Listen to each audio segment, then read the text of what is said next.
mile circuit here at Brands Hatch. The lap record at 48.5 seconds held by Tim and Tristan Reeves.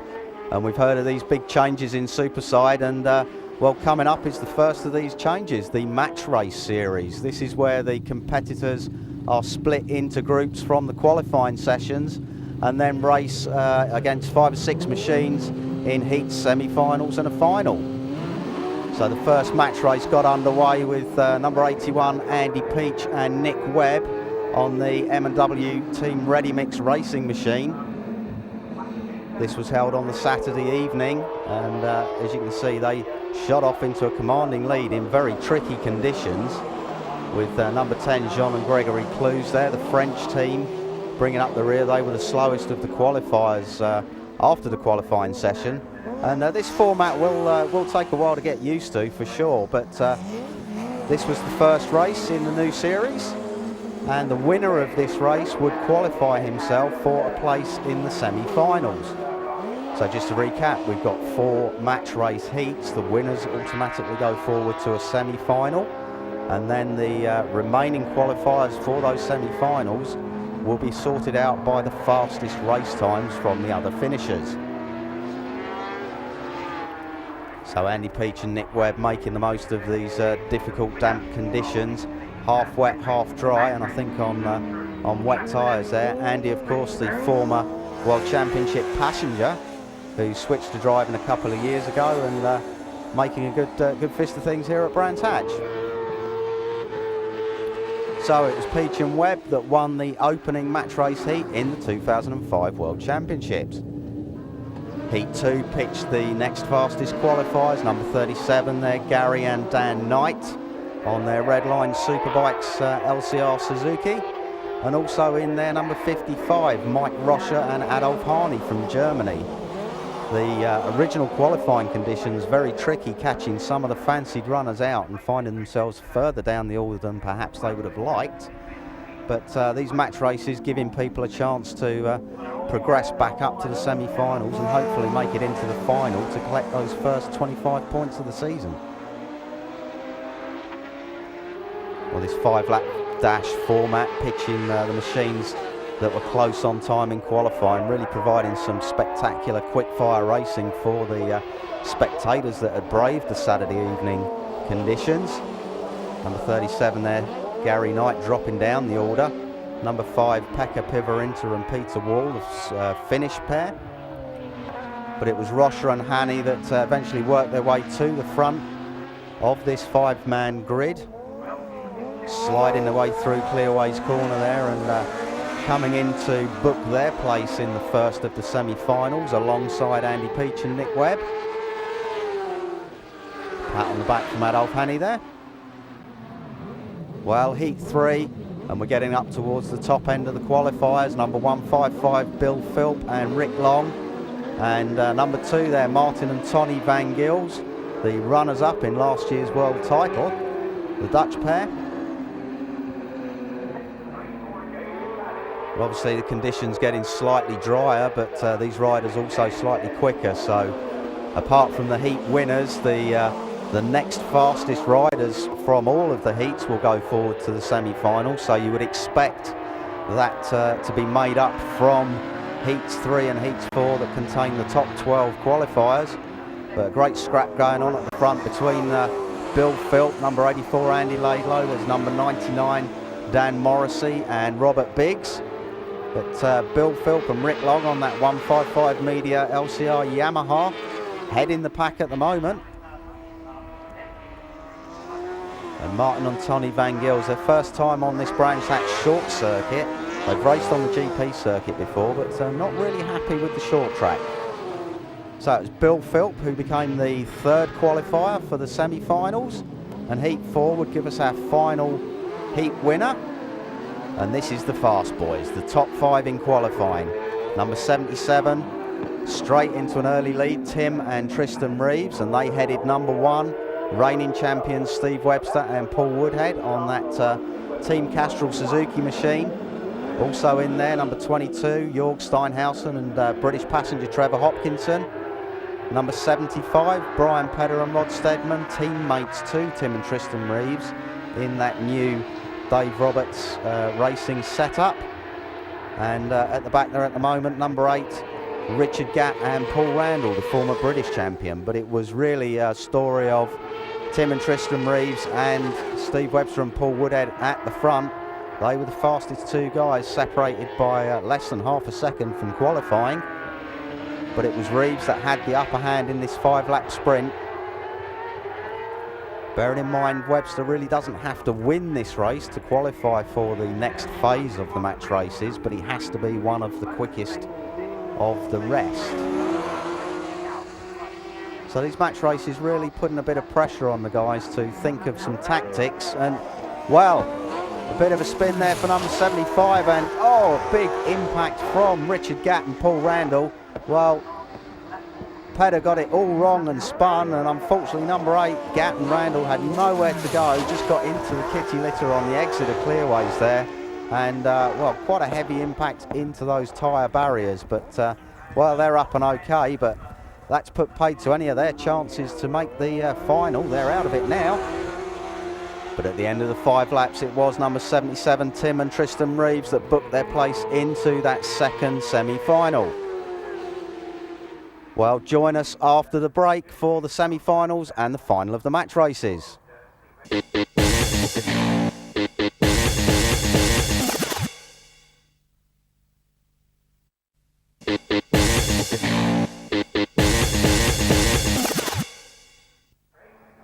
Well, welcome back here to Brands Hatch and the first of the semi-finals of the match races. Well, the winners of match race heats 1 and 2 were Andy Peach and Mike Rocher. They qualified automatically for this semi-final, and they were joined by Pivarinta, Knight and Morrissey and Mannanen, being the next fastest 4 qualifiers from those 2 heats. Well, at the start it was number 55, Mike Rocher and Adolf Harney, who headed the pack around Druids for the first time. Dan Morrissey and Rob Biggs on that Team Advan Excalibur LCR Suzuki. Close behind, Pekka Pivarinta on the white number 5 machine there, the Finnish champion.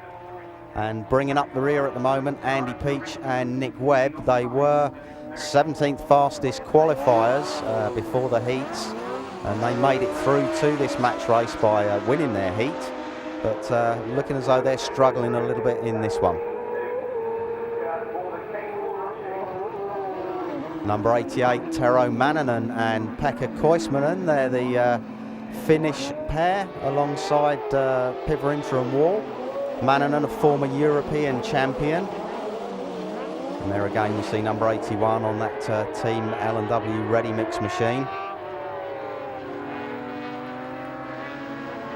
Pivarinta and Wall struggling as well in this one. Of course, the winner of this semi-final, which at the moment looks like it could be number 99, Dan Morrissey and Rob Biggs, as they just scythe their way past Mike Rocher and Adolf Harney.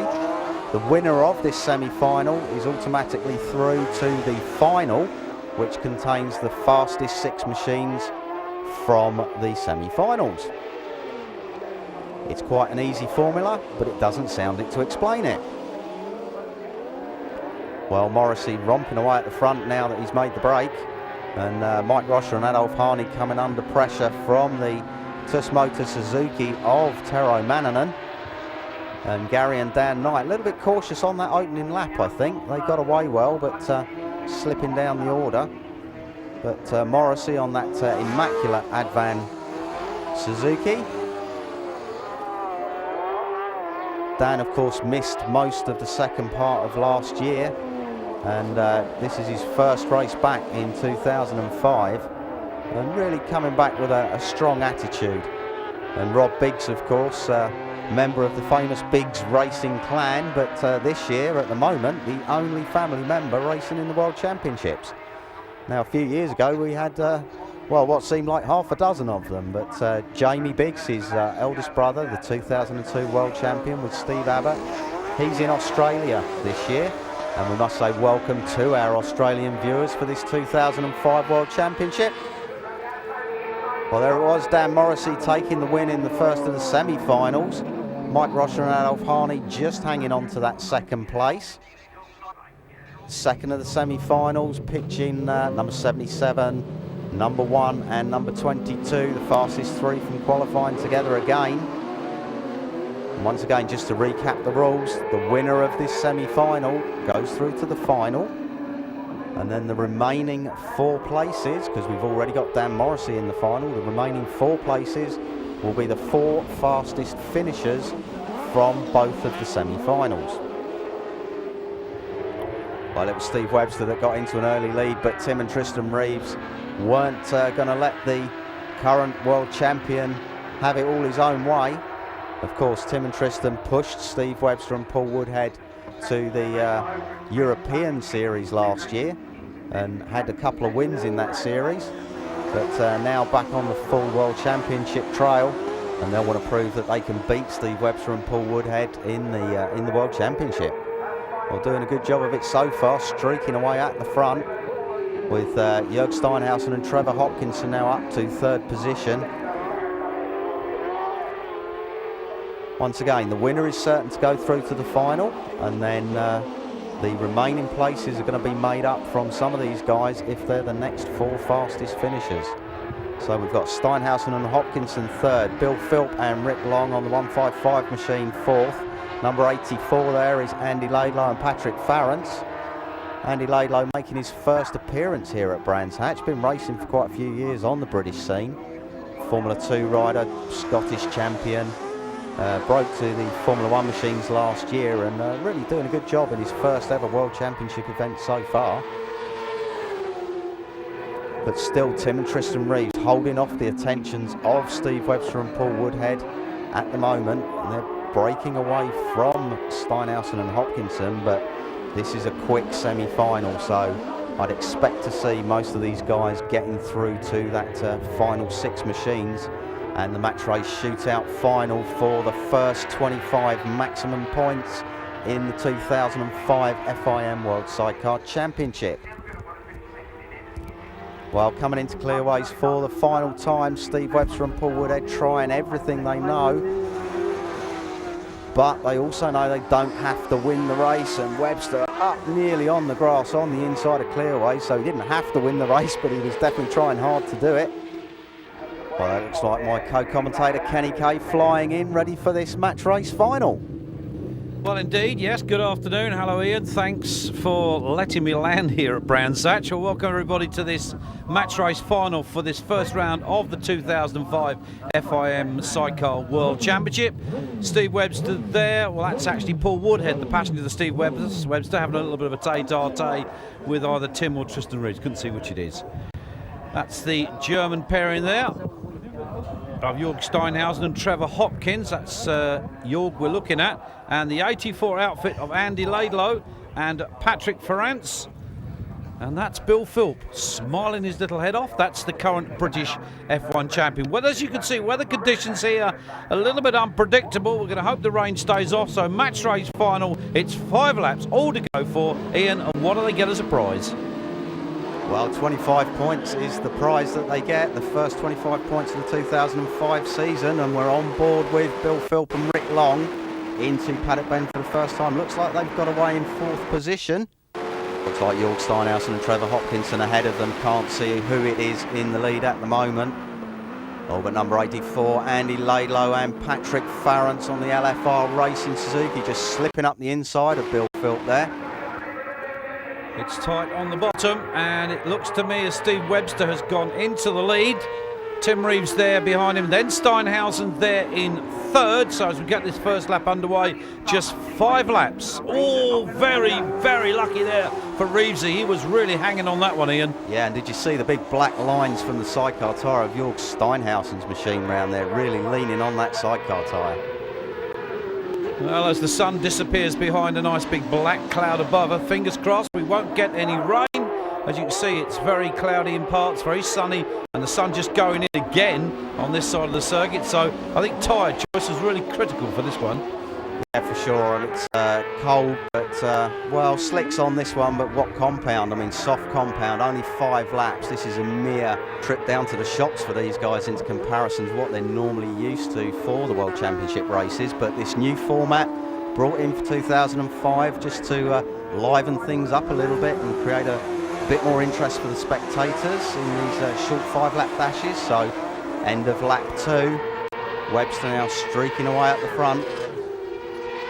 Steinhausen's still there in third. It's the interesting thing about this is we only have this format for 4 of the 8 rounds, so it's going to be a little bit of fun, this one, I think, Ian. Yeah, for sure. I mean, here at Brands Hatch, we've got this 5-lap match race final. We've got the sprint race coming up, and of course the longer gold race. So 3 races here at Brands Hatch, but the next round in Hungaro Ring, just one single long race. So tactics come into play at every single event. The guys have really got to think about how they're going to approach the weekend. Well, Webster clearly at the moment stamping his authority on this one. Jörg Steinhausen there with Trevor Hopkins in the chair, back in third place and trying to close the gap on Tim and Tristan Reeves, who are currently in second. But you can see there the distance. It's quite considerable as they come onto the dark side of the stadium at this end of Brands Hatch. Of course, the sun is obscured behind the big stadium, so it's pretty cold actually there. There is Reevesy trying everything he can on the Roberts Plant outfit, number 77, to get on terms with, as you said before, Ian, the 10 times world champion Steve Webster with Paul Woodhead in the chair. Yeah, Tim and Tristan obviously won that match race heat and the semi-final. Webster close behind them, but as soon as it comes to having 25 points on the table, Webster's not going to let Reevesy take that one easily, is he? Big question that needs to be asked, that big smoke out the back of Reeves' outfit, is Reevesy holding, sort of hanging on really for the big races and letting Webster get away with this, or is he just being beaten by the world champion? Well, they're on their final lap. I think he's getting beaten. I mean, to be honest, Tim and Tristan Reeves' best chance for victory probably came in these shorter races. Webster, of course, the master of Grand Prix racing for a long, long time now. So if Tim was going to be able to beat Webster, I would have thought it would have been over the 5-lap dash.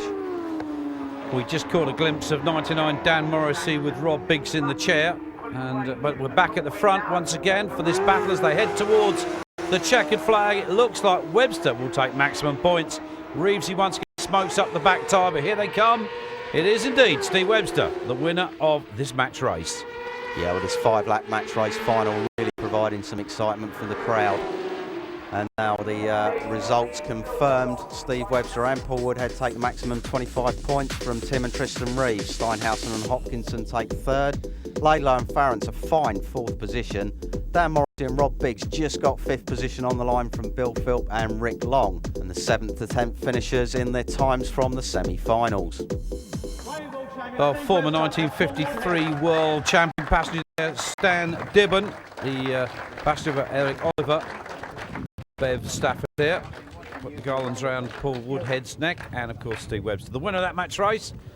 Jörg Steinhausen to the right, and of course that was Tim Reeves to the left. Race 2 coming up right after this short break.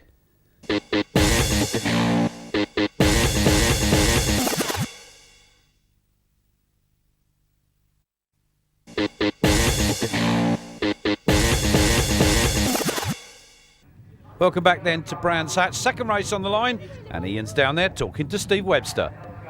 First race win under your belt, but now we're getting into the longer races. What do you think's going to happen? Yeah, now it comes a different race format and the way things are. Before it was a bit of a sprint race, now we're getting back to the longer races. It's things like tyre choices come into it and race tactics. So yeah, let's see what happens. But what about Tim Reeves then? Tim, the old boy beat you in the first sprint race there. Now your chance to get revenge. Yeah, we'll have to try and turn the tables around this. He's always says he's a polite man, but he wasn't very polite in that race, so we'll have to see how we get on here, right? So here we go. That's Steve Norbury there on the line as they come under starters orders. Ian's about to join me back in the commentary position. Sprint race gets underway, and we're going to go on board there with Dan Morrissey, number 99. Yeah, Dan Morrissey and Rob Biggs 5th in that match race final. Excellent result for them, their best ever result in the World Championship so far.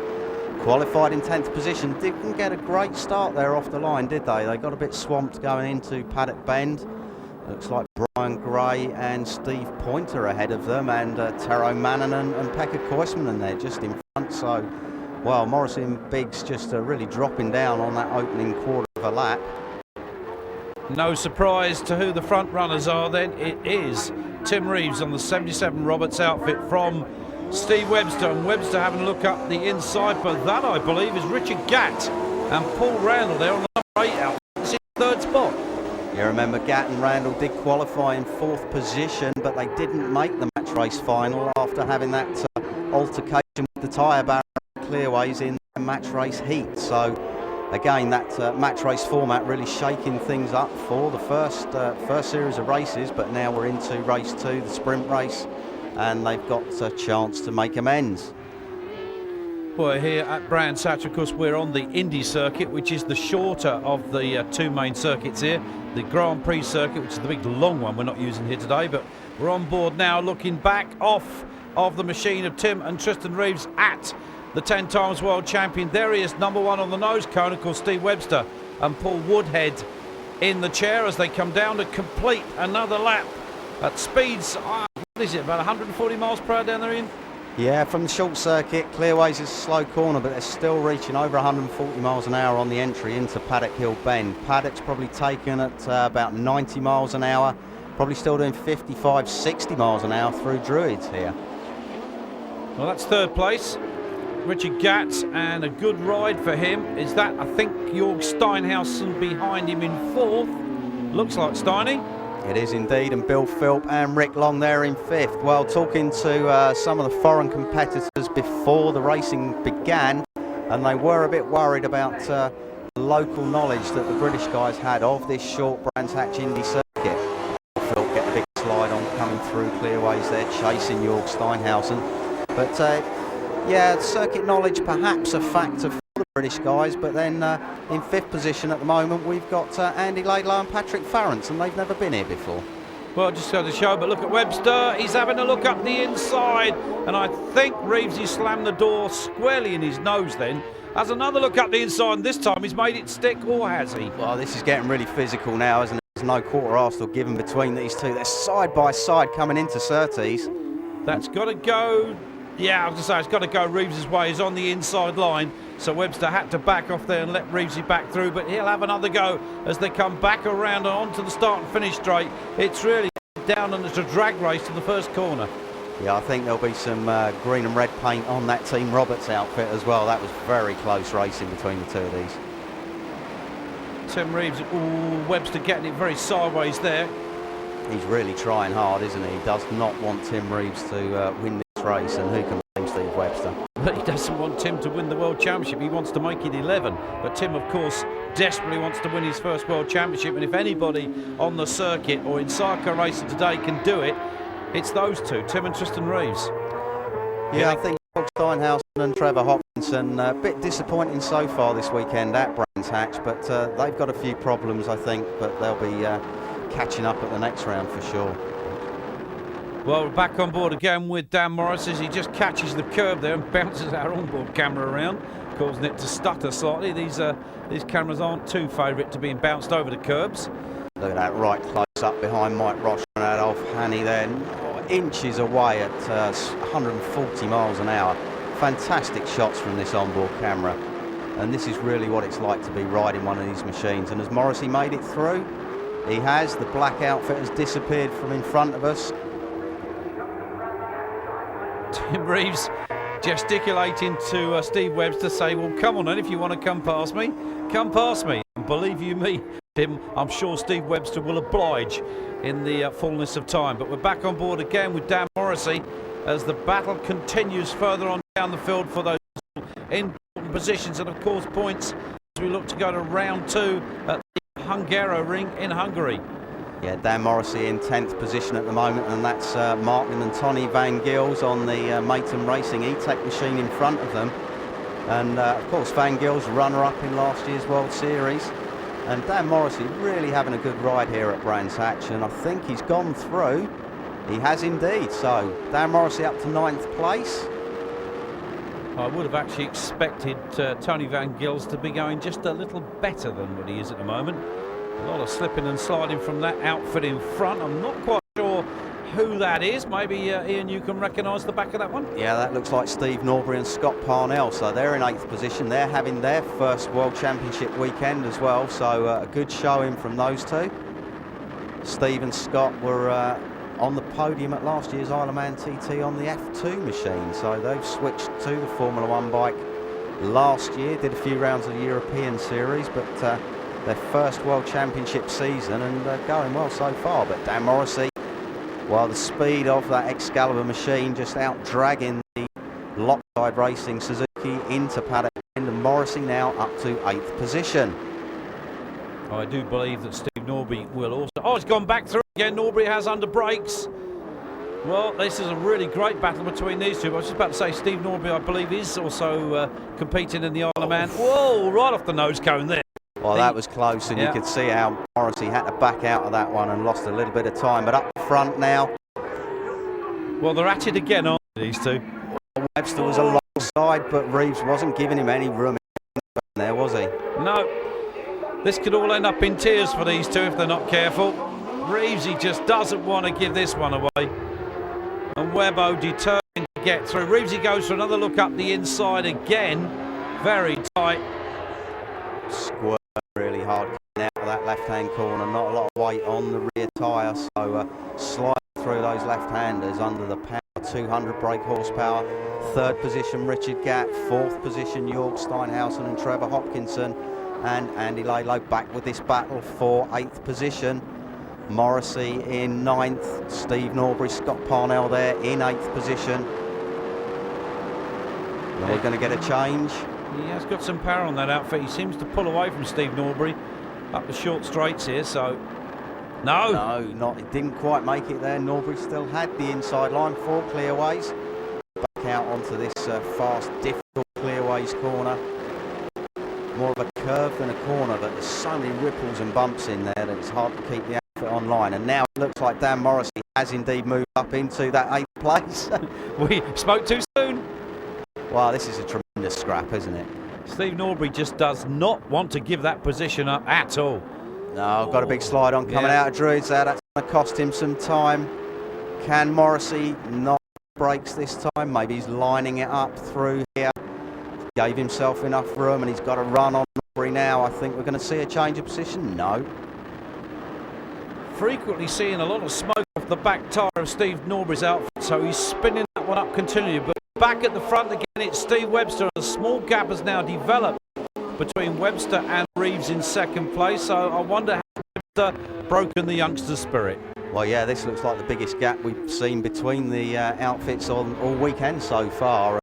Tim, if you're within half a second, you can stay there. As soon as that gap increases, it becomes difficult to hang on. Steinhausen there, still in 4th place. Slide from Richard Gatt as he came out of the left-hander, and that's given Steinhausen a run going into Surtees. Well, Steinhausen takes 3rd position there from Richard Gatt and Paul Randall, and that was a mistake from Gatt. Well, behind those two, we just caught a glimpse of the 2nd Roberts outfit, 75 Brian Pedder and Rob Stedman. Yeah, they've closed up on those two, so we could see a good scrap developing for that 3rd place. Well, look at that, Steve Webster and Paul Woodhead. They've taken nearly a second off of Tim Reeves' lap record, 47.5. They've now reduced it to, but Tim and Tristan obviously not that far behind either. This is the scrap for 3rd place. And Pedder is there, sitting right on the back of Gatt. And so's Andy Laidlow and Patrick Farrant. So we've got a 4-way scrap now for that 3rd place. This is getting very interesting. I must say I'm very impressed with Laidlow and Farrant this weekend. They've come here, not been at Brands before. Andy said before the event he nearly didn't do this meeting because he'd never ridden at Brands before. Whereas most of the other competitors, of course, have been on this circuit many, many times. He's doing a great job hanging on there in, what's that, 6th position? Yeah. Well, I mean, Jorgen Steinhausen hasn't been here that many times in comparison to the man that's behind him, or the 2 men that are behind him at the moment. No, and Gatt just looking for a way past Steinhausen again. He made that mistake a couple of laps ago. Oh, has he got it? No. It's a difficult place to try and do it there, and he's allowed goes up the inside. Oh, and a bit of a nudge.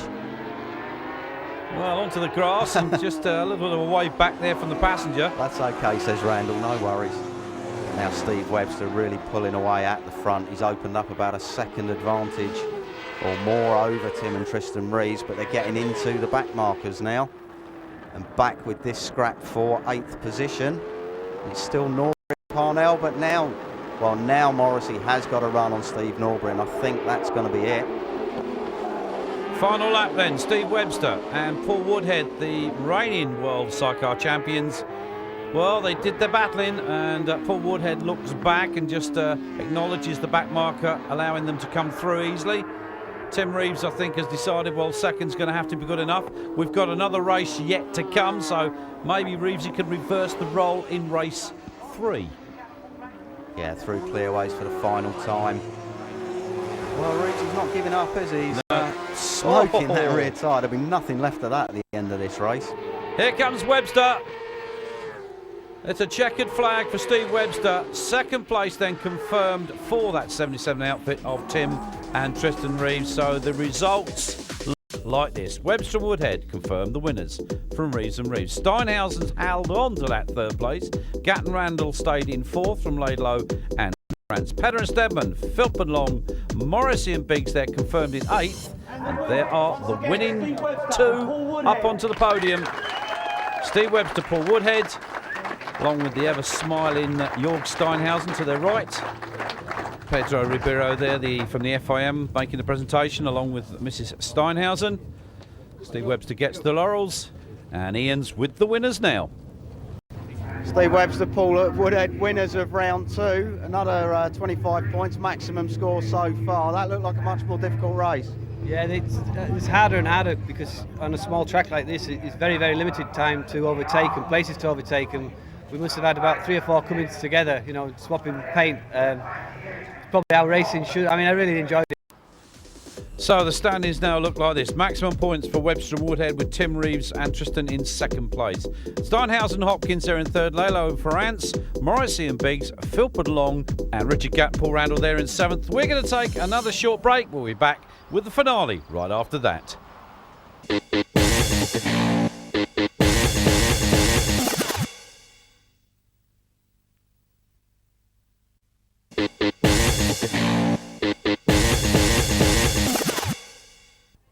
So welcome back here to Brands Hatch in England for this first round of the FIM World Sidecar. Ian's down on the line talking now to Jorg Steinhausen. 3rd place is in the first 2 opening rounds. Do you think you can improve on that in this race? It will be difficult against these weapons they have. I try my best to catch up, and on the long race I have perhaps to preserve the tires more than in race 1. But I can only try, to keep the disadvantage for the season here in tight borders. But yeah, we struggle. Well, impressive ride so far for the 99 outfit of Dan Morrissey. There's Rob Biggs. Ian now with Steve Norbury. Steve, first World Championship weekend for you. Going all right so far? Yeah, it seems to be. We got through all the match races all right. I think we scored 5 points, I don't know. And the big race this afternoon, we were so yeah, I'm pleased with that. Yeah. Frantic last-minute preparations here by the 75 outfit of Brian Perida. The reason for that is earlier on in the day, in a national race, these two had the most dramatic crash you're ever likely to see in sidecar racing. Brian Perida trapped under the outfit, but fortunately both driver and the passenger confirmed to be okay and fit to race, but they just had to do a lot of very quick repair work. They got it onto the line with just a few seconds left to spare. Well, Ian's back with me once again here in the commentary tower, and they're on the line. Ian, who do you think's going to win this one? Well, I've got to put my money on Steve Webster and Paul Woodhead. They've dominated the first 2 races, and now we're into this 30-lap gold race. This is the kind of territory Webster likes. The longer races, manage the tyres better, and hopefully wear down Tim and Tristan Reeves in the early stages. Well, Tim and Tristan, of course, more familiar to the circuit here at Brands Hatch. There is that 75 outfit of Brian Perida and Rob Stedman.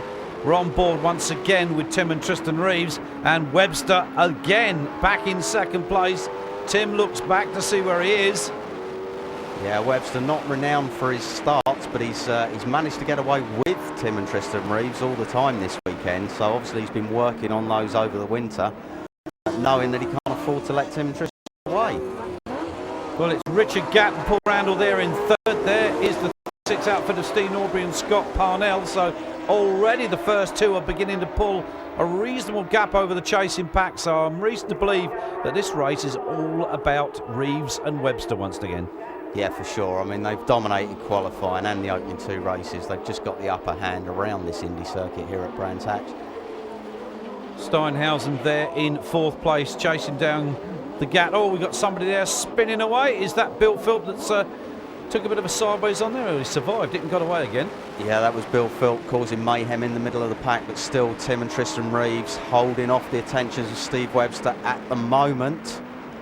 But how close do you want to be? Well, they couldn't get much closer apart from parking on each other, I think. Here we go. Who is where? And Webster up the inside looking for the lead. Well, those outfits so evenly matched as far as speed is concerned, but Webbo drives it up the inside of Reeves and shuts the door. Reevesy comes back up him again as they come up to Druids. You can see Reevesy looking from one side to the other, and Webster just knows that he's ferrying away, looking for a gap. We're back on board with Dan Morrissey once again. And where are they? About, what, 7th or 8th, I think? Oh, no, I think Dan's down about 12th position at the moment. Got a terrible start. It's just wheel spun off the line, but he's up there. That's Bill Philp ahead of him. Bill's obviously dropped back down the order. He's had a spin. Steve Norbury and Scott Parnell just ahead of Bill Philp. So this is a real tightly matched group in the midfield, and some real close racing all the way through this 24-bike grid. Well, it's basically a full lineup, which is nice to see with sidecar racing. We hope we keep a full lineup throughout the whole season. So we're off to Hungary for the next one, and then we disappear off to Germany for round 3 at the Nürburgring. So we've got a fair variation of tracks to race on this year. And just look at this now. Bill Philp getting a run out of clearance on Steve Norbury. The passengers up over the back wheel to aid traction into the corner, and Bill Philp slips past Norbury and Paddock Hill Bend. Bill was telling me earlier today. Oh, and Webster, what's Webster doing? He looked up and over. I think he was just having a look around to check where Tim was, whether he'd broken the toe yet, but obviously not broken it quite far enough. Tero Manning and they're just having a spin at Druids, and oh, well, that looked a bit close. Did Steve Norbury clip the back of that machine? It looked very close. And no reverse gears on these sidecars, of course, so trying to spin it round and get it going. And the last place you want to be is in the kitty litter on the left-hand side there. For sure, because once you're in there, you're not coming out too easily. Well, he's underway again, but, well, what's that? That is Steve Norbury and Scott Parnell, and, well, yeah, it looks like Scott's hurt his hand there, so I did think there was some contact, and they're pulling straight out of the race. Oh, that could be quite nasty if his hand got caught down on the wheel rim of the sidecar. That's like having your hand chopped between a couple of flying knives, really, but let's hope that it's nothing more than just a few grazes. And there's Dan Morrissey up the inside of Martin and Tony Van Giel, so they've moved up into 10th position now. And ahead of them is Gary and Dan Knight, well, straight past them, so 2 positions in 1 corner. Very late on the brakes. Very late. Good riding there from Dan Morrissey, and we're on lap 10 with Richard Gatt and Paul Randall there in 3rd position. So they lost out on a podium last time around, and they're looking good for it this time. Oh, well, that was Martin Van Giel slamming the brakes and missing the gear. And poor old Steve Norbury, I think, just went, no, it was Bill Philp. Parked his nose cone right up the tray. Let's have a look at it again from the other angle. Yeah, it just looked like the machine of Van Giel faltered coming out the corner, and poor old Bill Philp, obviously on full throttle, had nowhere to go. I think they call it a rear ender slightly, you know. Yes, no argument on 15. Steve Webster now still in the lead, but Webster's got a problem, and he's heading back into the pits. Well, that's a surprise. That's disaster for Steve Webster and Paul Woodhead. They don't normally have a mechanical problem. And that's left Tim and Tristan Reeves out in the lead. Well, it's going to be a race apiece, but Webster won't score any points in this last race. So that would put the Reeves brothers in the lead of the championship, leaving here, going to round 2 at the Hungaroring. Yeah, I mean, looking back from that onboard shot, that leaves Richard Gatt and Paul Randall in 2nd position. Yeah. That man, Jörg Steinhausen, 3rd. Number 75 just going through his shot was Brian Pedder. He's in 4th place on that battered machine. Yeah, replacement fairing thrown on, and they had to do a lot of quick repair work after that upside down in an earlier national race that they were taking part in. Well, it's Tim Reeves threading his way through the tail enders. Obviously such a short lap here at Brands Hatch, and over this 30-lap distance, the guys behind going to get a lap down by the end of this race, and that's Billy Galros and new passenger Johnny Briggs that they've just gone past, and I think Galros is in 10th position. Back into Druids once again, the hard right-hander here at Brands in the UK, and they drop down to the bottom part of the circuit. Tim getting way out over the sidecar wheel to keep it balanced, and then head down again as they head up towards the long sweeping right-hander that brings them back onto the start and finish straight. We've been so lucky, I think, Ian, not to get any rain here today. Yeah, for sure. And Richard Gatt and Paul Randall in securing that second position now. They've opened up a big gap over Jörg Steinhausen and Trevor Hopkinson. Steinhausen must be having some problems because he's now coming under pressure from Brian Pedder and Rod Stedman. There's Morrissey, final lap. So Dan Morrissey, well, I don't think he's had too bad a ride here today. This is Tim Reeves just coming up to pass Dan Morrissey, and that's Pekka Pivarinta and flames Morrissey out the side of that LCR Suzuki. Well, Dan Morrissey just been put a lap down by Tim Reeves, but as I say, 30 laps around this circuit, you don't have to be too much slower to end up a lap behind. So they're on the way round now. On the final lap, be the checkered flag and another set of maximum, well, the first set of maximum points for Tim and Tristan Reeves. Steve Webster in the pits with some sort of problem. They're not sure what it is, but they pulled out after the engine was heard to be making lots of nasty little noises. Here we go then, checkered flag for Reevesy. He's got to be chuffed with that result. So the official results will look like this. Tim and Tristan Reeves taking the win, the 25 points. Gatt and Randall in second, Steinhausen and Hopkins in third. Pedder and Stedman up into fourth place, a brilliant ride. But we caught up with Steve Webster and I asked him what had been the problem during the race. We're not sure yet. I think something maybe come loose with the electrical problem or something, I don't know. Something in the engine, electrical wise, has stopped, so engine just slowed and that's it. Such is life. Tim and Tristan Reeves then, their first ever World Championship podium #1 step. They have to be pleased with that for sure. But on the second step, it was Richard Gatt and Paul Randall. Richard Gatt, Paul Randall, local heroes really, and first time on the World Championship roster and second position. I mean, how did you manage that? Hard work. We just cracked down and got on with it really. We was worried about the distance and whether we could stick with Steve and Tim. Obviously there's still a gap there to close on Tim and Steve. They obviously got about a second quicker than us. We need to find that. But no, we knew we'd be racing with Steinhausen, and once he passed us, the plan was to get straight back past him. We spent the whole race getting in, locked in a battle and following him for the whole race. So we went straight back and consistent laps and just second every lap, I think. And once we broke it, 9-10 seconds, I think we was there. So it was just keep going then, stay on the track. Tim, Trish, first World Championship victory. I mean, describe how you're feeling at the moment. I can't put it in words. Obviously, all we've ever wanted to do was to win a World Championship race, and to win it at home at Brands Hatch, absolutely spot on. Yeah, I mean, obviously it was a result with Steve breaking down, but you've got to be in it to win it, and fantastic. And Tristan, 30 laps of the short circuit. I mean, I was getting dizzy just watching it. How were you feeling? Yeah, well, to be fair, I don't want to sound, but it was all right. It wasn't as bad as I thought it was going to be. I don't know if it's because we was on our own, but he still kept making mistakes, overshooting corners. It's still making it a bit hard, but it's like Tim said, about our local track, with everyone here, a family, everyone. It's just a shame Dave, for certain reasons, can't be here, and it's just a shame. I wish him well. Yeah, I'm sure we'd all like to wish Dave well, but you've given him the victory that he so wanted. And have you got a message for Dave? Yeah, thanks Dave for all this backing, mate, and it's just hurry up and get better and get with us, eh? We're missing you. Well, we'll be looking forward to seeing Dave Roberts at round 2 in Hungary. Well, those are the standings. It's Tim Reeves and Tristan Reeves who lead the World Championship from Steve Webster and Paul. Steinhausen, Hopkins there in third, Laidlow and Ferrance in fourth. Well, that's it from round 1. We hope to see you in Hungary for more cycling.